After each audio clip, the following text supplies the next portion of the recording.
Welcome back to the Alex Jones Show. I'm David Knight here live in studio. Joining us is James Wesley Rawls. Now, he is an American novelist. He's a blogger, and he's well known for his Patriots novel series. And this is actually one that I've listened to with my family on audiobook. Thoroughly enjoyed it. It was a great dramatic narrative, but in it, I thought he did something that was very interesting. He did a couple of different novels. One of the novels was about a group of people when everything collapses in society. And I forget what the scenario is. You know, basically, folks, there's a lot of different scenarios that can collapse a society that is as complex as ours. But in the first novel, what he has is a bunch of people who had said, you know, something like this might happen someday. Let's get a group of us together who know each other, have complementary skills. Let's make some preparation for this and a place where we can go to that is away from the cities and so forth. And so that first book talks about what they go through. Very interesting, because as part of this narrative story, you see the preparations that they make and so forth. And then he did another book that was about people who had not made any preparations at all. It all hit the fan, and they'd been the kind of people who listen to Stephen Colbert and laugh at anybody, you know, the old Aesop's fables story about what was it, the ant and the fiddler grasshopper. The grasshopper didn't prepare, and the ant was always preparing. So these are the Fiddler Grasshoppers novel, and these are people who are having to scrounge around, try to survive on their own. So very interesting series. He's also the founder and senior editor of survivalblog.com, which we just had up on the screen there just a moment ago. He's done that for the past 10 years. He's covered survival and preparedness topics from a constitutionalist Christian libertarian perspective. And he now has a new novel, which I haven't heard yet or read, Land of Promise, the first book in the Counter Caliphate Chronicles. This novel, set 2 decades in the future, describes the establishment of a Christian nation of refuge. So we'll have to take a look at that as well. The other books that I have read are very informative. Now, he's here today, we understand, because he wants to talk to people about how to securely transmit messages. And, of course, this is a big deal. As I mentioned, the Danish situation earlier, the guy, for something that he put up on Facebook a year and a half ago, he's now being prosecuted under a 46-year-old law. So you're creating an audit trail where they can create a new crime, and you think that you're going to be protected with ex post facto law? No. They'll go back. They'll find some way to get you. Now, this is a law that they hadn't enforced for 46 years. It was on the books when he violated it, technically, but they hadn't enforced it against anybody. Now they're going to go back and do that. So you don't want to create an audit trail against yourself. We've got Google launching a robo-tool to flag hate speech. They're going through all the comments. Do you think they're simply going to take down these comments, or are they going to put you in their permanent database? I mean, we're going back to being kids in high school, aren't we? Going to put you down on this is going to go on your permanent record. Well, yeah, it does. Yeah, they're taking names. They're making lists, okay? Let's go to James Wesley Rawls without further ado. Thank you for joining us, Mr. Rawls. Thank you for having me on, David. I think your point is excellent in that what is legal today may be illegal tomorrow, and it's wise and it is prudent for people to be very circumspect in their communications. If you're going to send a letter to the editor, there's really no need to sign your own name to it in most circumstances. Just drop it in the mail and let it be on its merry way. Now, there's a lot of situations where people need to communicate with each other, or they need to communicate with journalists or investigative journalists. Look at what's going on, the news that just hit today from Mr. O'Keefe and Project Veritas. Obviously, information like that needs to be transmitted in a way that the originator of that message, of that information, cannot be identified. Absolutely. And in the intelligence community, we refer to that as tradecraft. And there have been a lot of different things well publicized over the years in both nonfiction and fiction about espionage that go into elaborate detail about how to do a dead drop or how to do a live drop, or what's also known as a brush pass. So I really won't go into details on that here. If your viewers and listeners just do a web search on dead drop and live drop and brush pass, they should be able to find all that information. That's basically the exterior logistics of how to get information from one person to another if it's in tangible form, whether it's a written document. In the old days, they used microfilm. Nowadays, they often use a either a USB stick or an SD card, or more recently, a micro SD card. And what most people don't realize is the volume of information that can be held on a micro SD card. It's really a huge volume of information, even on a really older generation, like a 64 megabyte SD card. You can have a tremendous amount of information. Now, a micro SD card, which is the smaller one that you're looking at there next to the SD card, it only measures 15 millimeters by 11 millimeters by 1 millimeter. It's about the size of your fingernail, and it only weighs half a gram. But on even the oldest generation SD card, micro SD card, that 64 megabytes is enough to hold thousands of pages of documents. That's right. I'm showing a picture of that right now, and you can take that little tiny one and you can stick it into an adapter, which is the size of a standard SD card. You know, it's interesting. And let me interject here for just a moment here, Mr. Rawls, because we just had Donald Trump talking to the media, and he says, hey, they're listening to everything that everybody is saying. If you got something important to say, write it on a piece of paper and hand deliver it with a courier. And so he's talking about that in a very casual way. And of course, he's not going to be sending massive amounts of documents to somebody. But you're talking about something here where if you've got video or you've got audio, something like that that's recorded, or you've got a lot of documents that you need to get to somebody, you have massive amounts of storage on these teeny tiny cards here, these micro SD cards. Now, like an older generation 64 megabyte micro SD card can hold 42,368 pages of text. Or if it was in the less efficient format of a Microsoft Word file, you could hold 662 pages of a Microsoft Word file. Mm-hmm. And if you compress the file, you can have even higher numbers than those. And as you mentioned a moment ago, if you want to send something that's more voluminous, something like an audio clip or a video clip, you can, it's a little more expensive, but you can bump up to the gigabyte size micro SD card, and you could have, 5 or 10 minutes of video on that teeny tiny little piece of media. Now, a 64 megabyte micro SD card, right now you can buy for less than $1 if you buy them in bulk. So people have no excuse to not go out and buy at least a handful of these to keep on hand.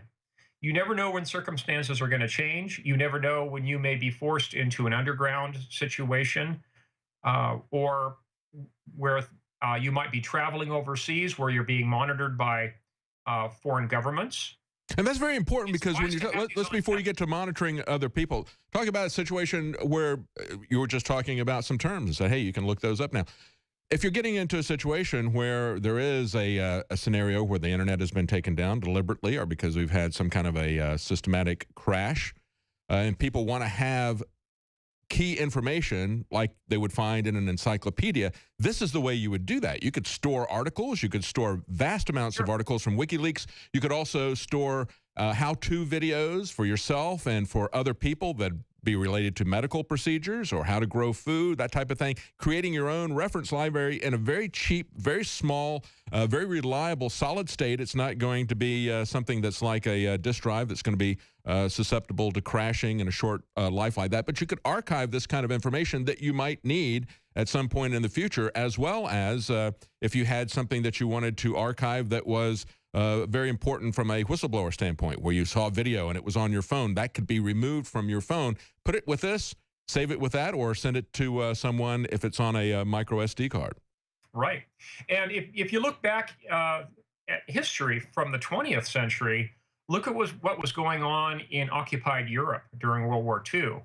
And in those days, people were mimeographing newsletters to spread information from person to person.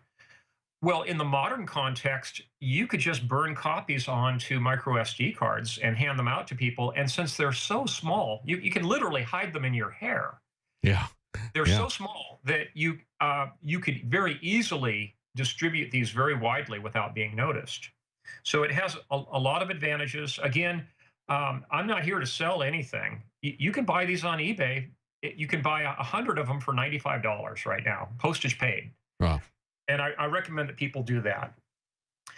And that's only going to go down in cost as it and go up in capacity. That's what we've seen. That's going to be happening rapidly. So that is a very important strategy for people to archive stuff, to be able to pass information along securely, and to not have the government, which is constantly going through your phone. People don't realize just how easy it is for the NSA and other agencies to go through everything that is in your phone. Absolutely.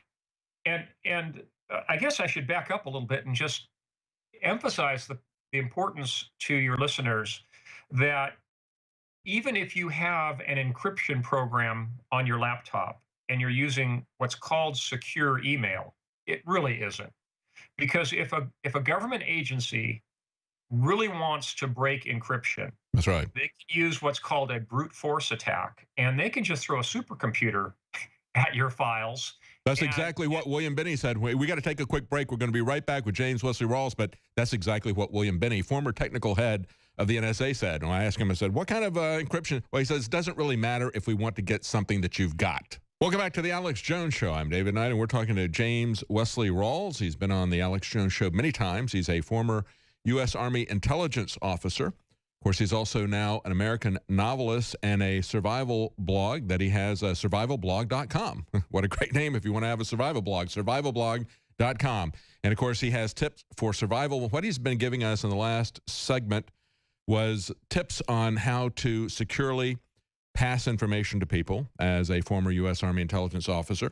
Also, the capability and the devices that are now very cheap, very affordable to use. And of course, he's not selling anything. We're not selling anything. We're just trying to educate you about the things that you might want to think about. What if you can't get to online manuals to figure out how to do vital things? Or what if you need to pass information, like we just saw somebody at CNN passing a lot of audio information that they'd collected at CNN as a whistleblower. They passed that on to Project Veritas. Donald Trump called him up and said, hey, this is fantastic stuff. I'm sure he's going to enjoy going through that. Actually, I would imagine that Donald Trump might be a part of that crowdsourcing. They put this out there and they said, we got 200 hours worth of stuff that somebody gave us going back to 2009 at CNN. And we need help crowdsourcing to cross-reference this, to connect the dots and so forth. I bet Donald Trump might be interested in doing that too. Especially if he gave them a call. So that's the sort of thing, though, that sometimes you need to act as a whistleblower. Sometimes you need to make sure that you're not going to have things that are on your phone. There is nothing, as we were going to break, we pointed out, there is absolutely nothing on your phone that can't be accessed, nothing that is encoded that can't be decoded by the NSA, by other government agencies. So I want to go back to Mr. Rawls now and say, go ahead. You were telling us about how to pass information securely. And we're also going to talk about counterintelligence and the recent White House leaks as well. But let's finish up with what you had to say about passing information. Well, David, the other thing I wanted to emphasize is the importance of having multiple platforms and dedicated platforms for different tasks. I think everyone who's in the Patriot movement should own 3 different laptops. And nowadays, you can buy used laptops for as little as $30 or $40 for one that still has an operating system and a copy of Microsoft Word and a web browser on it. So there's really no excuse not to go ahead and buy some spare laptops. And you need to dedicate them and even mark them so that you have kind of your public persona, which is what most people are engaged in on a day-to-day basis, just for social contacts and that sort of thing. They should have a separate laptop with a wireless connection that's dedicated just to research and specifically researching any topics that are controversial. And that laptop would not have your name associated with it. And you would only use that laptop for that sort of research, and you would only use You would not do it from home. You would only do that research over the internet from open wireless connections at, say, a local public library or whatever. In fact, better yet, if you travel away from your hometown, so you don't even have your locale specified. That's very So you have wise. And also, don't make, I don't want to add, don't have any kind of wireless connection between those two either. right. Well, yes. Pass the information back and forth with one of these SD cards or something. Right. That wireless laptop would only be used away from home. Mm-hmm. You would never fire it up at home for fear of it being associated with your other computers. Right. And that is what I refer to as a war driving laptop.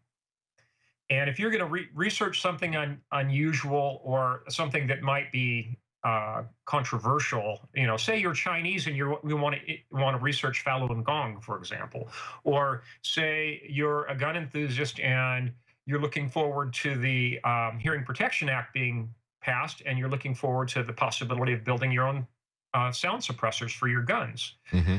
I would recommend you do that kind of research from a dedicated war driving laptop that is in no way associated with your name. Or you could even refer to it as a burner laptop, like a burner phone exactly. or something like that. Yeah.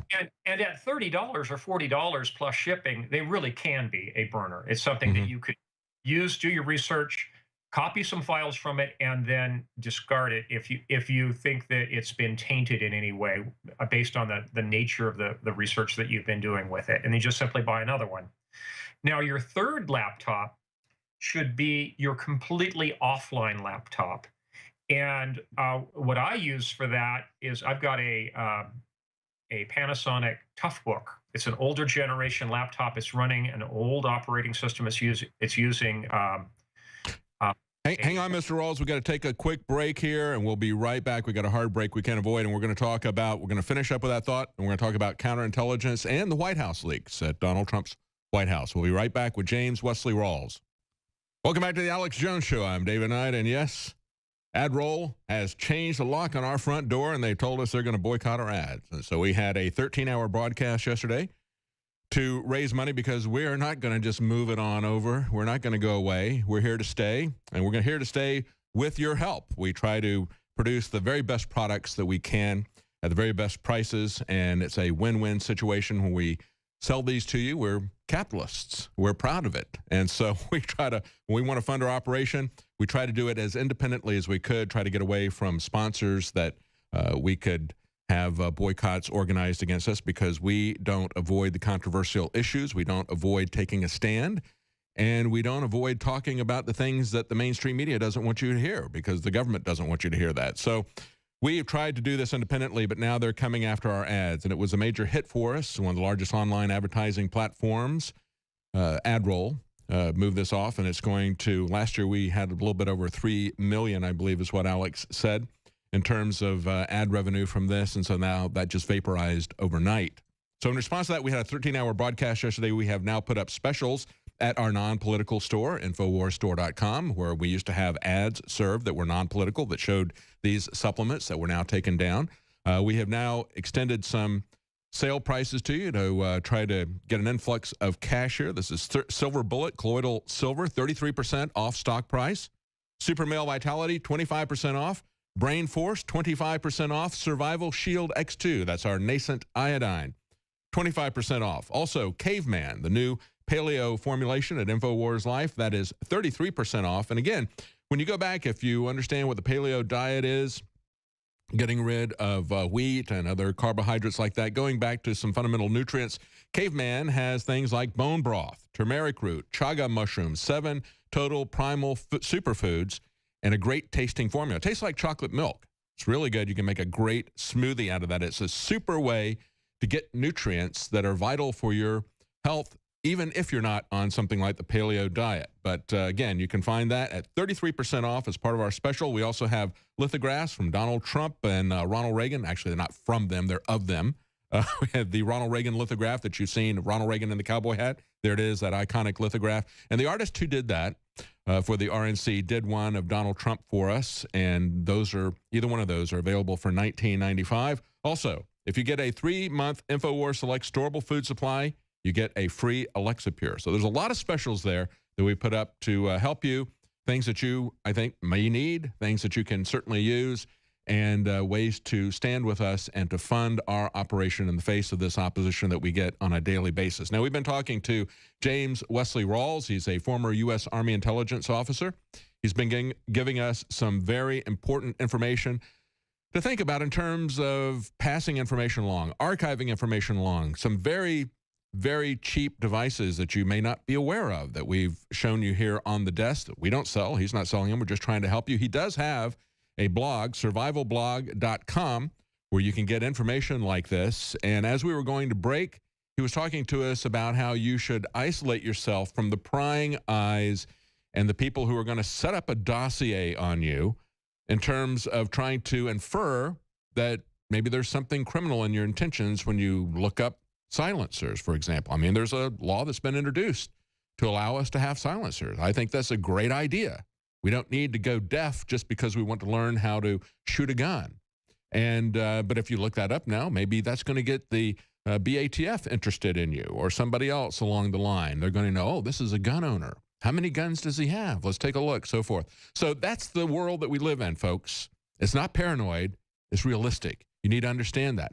You need to understand that they're looking at everything that you do online. And so in light of that, just repeat real quickly, Mr. Rawls, what you were saying in terms of having 3 different laptops that compartmentalize what you're doing. Sure. As I mentioned before, you should have 3 laptops. One is your absolutely vanilla milquetoast laptop that you will use just for your social contacts. The second one should be a dedicated war driving laptop for doing online research away from your home through open internet wireless connections for doing research. And that one would not have your name associated with in any way. And then a third laptop, which would be your at-home, offline, air-gapped laptop that is not connected to the internet whatsoever. In fact, you never connect that one to the internet.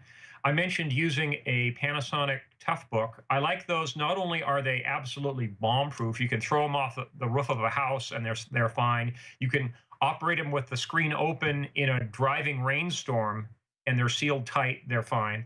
But the other great advantage of that laptop is, like a lot of the very early laptops, it has a mechanical switch in the front for turning on and off the wireless connection. I have mine turned off, and I've never turned that particular one on. In fact, I even have the switch for it taped in the off position. That's good. That's a good idea. Just like taping the camera. Yeah. Yeah. Well, that offline computer is the one that should be used for any clandestine communications that you have. Say you're going to be writing some manifesto on whatever. You'd compose it on that, and then you would only transfer files from that in a semi-tangible form, which would be on a USB stick or, as we mentioned earlier, a micro SD card. You're using what we in the intelligence community refer to as the air gap rule, which is you have any classified information on dedicated computers that are completely air gapped, not connected with any network. And by following the air gap rule, if you don't have any cabled connection or wireless connection to another computer, you can operate clandestinely with a pretty high assurance that it won't be intercepted. Now, if you're absolutely paranoid, what you should do is run that laptop through a power cube and then plug that power cube into a UPS and then plug that UPS into your wall outlet. And that way you're using isolated power so that the emanations from your computer can't be backtraced. It's been widely publicized that there were some espionage cases in Europe starting in the 1980s, where emanations from computers that trickle their way back through power lines were actually being sniffed and information was being retrieved by intelligence agencies. Oh, absolutely. When I worked as an engineer, we had a tempesting program, and that was basically trying to isolate computers so that you could not eavesdrop on the keys that were being pressed on a computer. Because that was very much a real thing, even 30 years ago. So 30 plus years ago, almost 40 years ago. And even when I was in military intelligence in the 80s, late 80s, early 90s, And up until about the year 2000, I resigned right when Bill Clinton was sworn into office. Good move. Even back then, we had what were called red-black switches, and I can't go into the details of that because that's actually classified. But if you want to do some really arcane research, do a research on red-black switch. It's a very interesting way of isolating power from communication systems and from computing systems. And let me say, as we're having this conversation about how you can keep yourself secure, we should not have to apologize for the desire to be private. That should be a right that is protected by our government, but our government has made it their business to violate that privacy in every single way, and the government has made it their business to set up pre-crime analysis. So they might look at particular things that are completely innocuous in your life and make inferences from that to identify you as a dangerous person, and that could have lethal results in the future. So that is something that everybody should consider, even if they are not doing anything that they would think is edgy or dangerous or politically oppositional or whatever. You never know what the government is going to decide falls into that category in the future. And of course, they're looking and cataloging everything that you're doing right now. You got about another. I just want to underscore that and say we have a constitutional right to privacy under the Fourth Amendment. And we should exercise that right, just like we exercise our First Amendment rights, our Second Amendment rights. We need to exercise our Fourth Amendment rights, and part of that is privacy. Of that privacy is privacy in our communications. Now, I mentioned with an SD card, a micro SD card, you can very easily send those through the mail, and they cannot be scanned. The contents of them cannot be scanned through the mail. That's not something you can do inductively. You can't have an inductive connection to. You have to break the seal on the envelope. So if you use just classic flaps and seal security of, say, you tape a micro SD card onto a sheet of paper, you put it in a regular envelope, and then you just use clear packing tape over the seals on the envelope. That's actually a very difficult seal to break and reform without it being noticed. Yes, very good. And just keep in mind, though, that by law, every piece of U.S. mail is scanned front and back, and that goes into a database. So the return address, not just the address of the recipient, but your return address is also being scanned. So it's good tradecraft to always use the addressee's address in the addressee block and in the return address block. And that is perfectly legal here in the United States to put the addressee's address in the return address area of the envelope as well. Good advice. That's called a mail cover, and that's something that's been around for a very long time before they went open with the NSA, before they created the surveillance grid we call the internet. That's right. Well, David, before 9/11, that required a court order.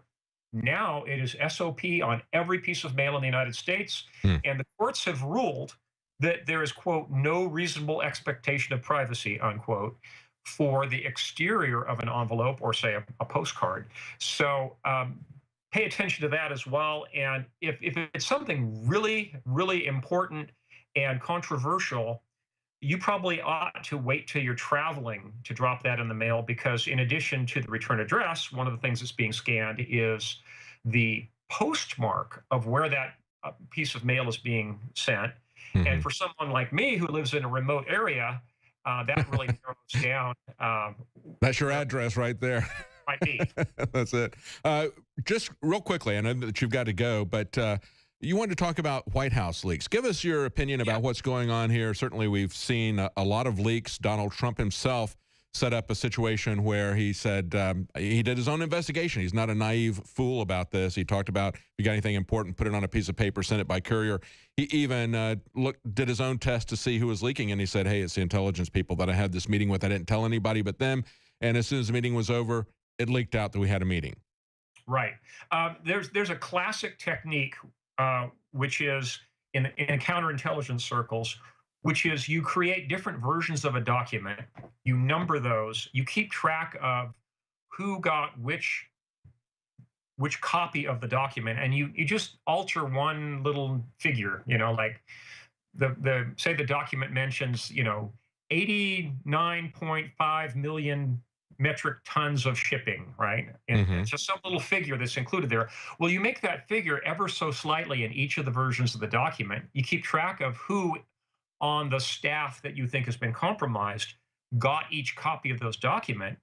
And then when that figure is revealed publicly or ends up in the hands of a foreign hostile intelligence organization, that number gets back to you, then you know exactly who the leaker was. Very interesting. Yeah. Very, very simple techniques. And again, we were talking to James Wesley Rawls, a former U.S. Army intelligence officer. You can find more information about how to protect yourself and how to use your privacy. You know what? Those are rights that we have. They're not granted to us by the government. They are rights. The First Amendment is a prohibition, and all these amendments are prohibitions against the government taking away our God-given rights. And so you need to freely exercise those rights and not let the government take them away from you. And you can actively do that. He's got techniques. That's what we've been talking about in this interview. You can find more information at survivalblog.com. Thank you so much for joining us, James Wesley Rawls. Thank you for having me on, David, and God bless you and your listeners. Thank you. Thank you.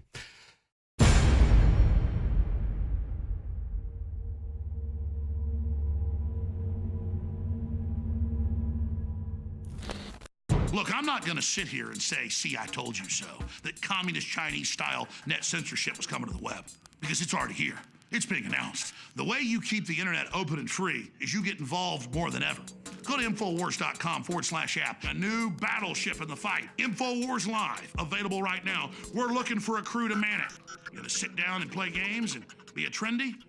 Or are you going to be part of history? Don't sit by and let the internet and free speech be stolen from you. Take action.